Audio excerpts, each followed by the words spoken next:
I'm Tony Wonderball. And I'm Matt Red Dizzle Dizzle. But you already knew that. Wait a minute. They don't know you.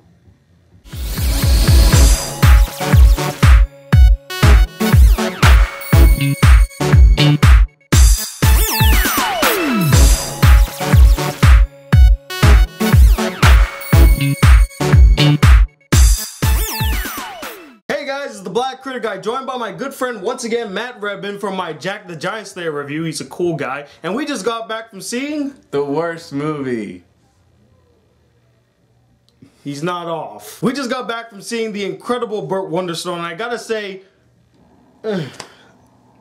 don't see it, guys. I mean, it's not worth it. It's really forgettable, honestly. So the basic premise of the Incredible Burt Wonderstone follows this magician by the name of Burt Wonderstone and his partner Anton Marbleton. They have their own magic show, but their magic show is kind of dull and repetitive. Everybody has seen it over and over again. They just have no flair to them. And then in comes this rising magician, kind of like a David Blaine type character, played by Jim Carrey, played excellently by Jim Carrey. And he's pretty much upstaging them. And now it's up to Anton Marbleton and Burt Wonderstone to do something spectacular to bring back the audience. So when hearing this movie was coming out, what did you think about it, Matt? Like, were you excited? Were you just like, this is interesting, or were you like, whatever?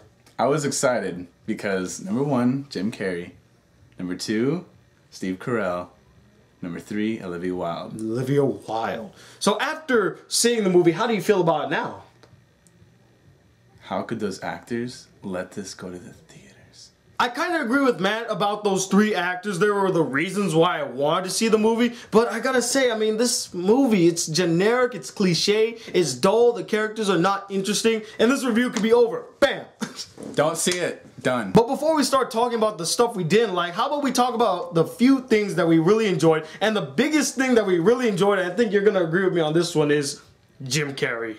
He was perfect for that role. He was the funniest part of the movie, though it's really sad because he's not really in the movie a lot. He has like maybe 6 to 7 scenes, and they're very short, most of them, but every time he was on the screen, he was hilarious. Wouldn't you agree? Yeah, I think Jim Carrey is the best part of this movie, and if he wasn't in it, this movie would have been probably the worst movie I've ever seen.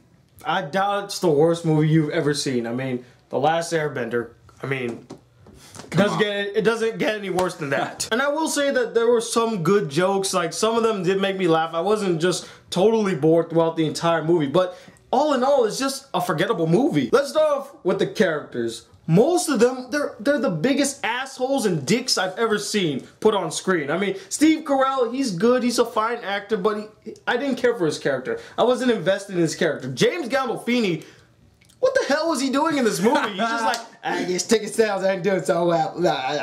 Hollywood just needed someone, just like an entity, to stand right next to Steve Carell, so they kind of just brought him up. They probably were thinking like, who's a bigger asshole than Steve Carell? Oh, let's get that guy from The Sopranos. He's a big asshole. He'll fit right in this movie. Genius! And probably the biggest problem with this movie is that most of the jokes don't hit. And that's a big problem for a comedy movie. It's supposed to be funny. And most of the jokes, they weren't funny. I mean, I'm not gonna lie. Like I said, there were a few jokes that made me laugh. But some of them were just like misses. A lot were misses. Knock, knock. Who's there? Ah! That was this movie. That was this movie. You didn't get it. There's sometimes it was just made an awkward silence after. You're like, was I supposed to laugh? It's like, was that funny? No, that wasn't funny. I think that my biggest problem, set aside the bad jokes, was the fact that at the end they tried to bring in all the character development. It's like, here's what we wanted you to see. And you're like, wait, what? I was supposed to feel that way about that character? Oh, okay. I couldn't agree more. I mean, they really try to force feed these bonds and relationships that should have been there from the beginning, but they just threw it in at the end like, let's make them feel some type of connection between these characters now. But it's too late. It's already like 3/4 into the movie. You can't just throw this at me now. The most forced relationship was between Olivia Wilde and Steve Carell.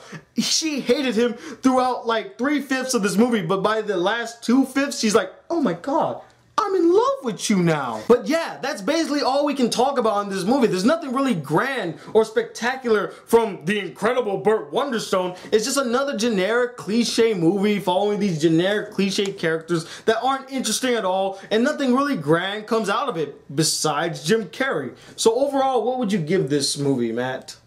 I gave this movie a 5 out of 10. Oh my god, that's the best magic trick I've ever seen! And now for my magic trick, I'm gonna give this movie a 2 out of 5 stars. It is an easily forgettable film. Don't go see it. Go see The Call. The Call is much more interesting, much more engaging. You'll have fun watching that movie. This one, it's a pass. It really is just a big old pass. Just don't see it. It's a hard pass.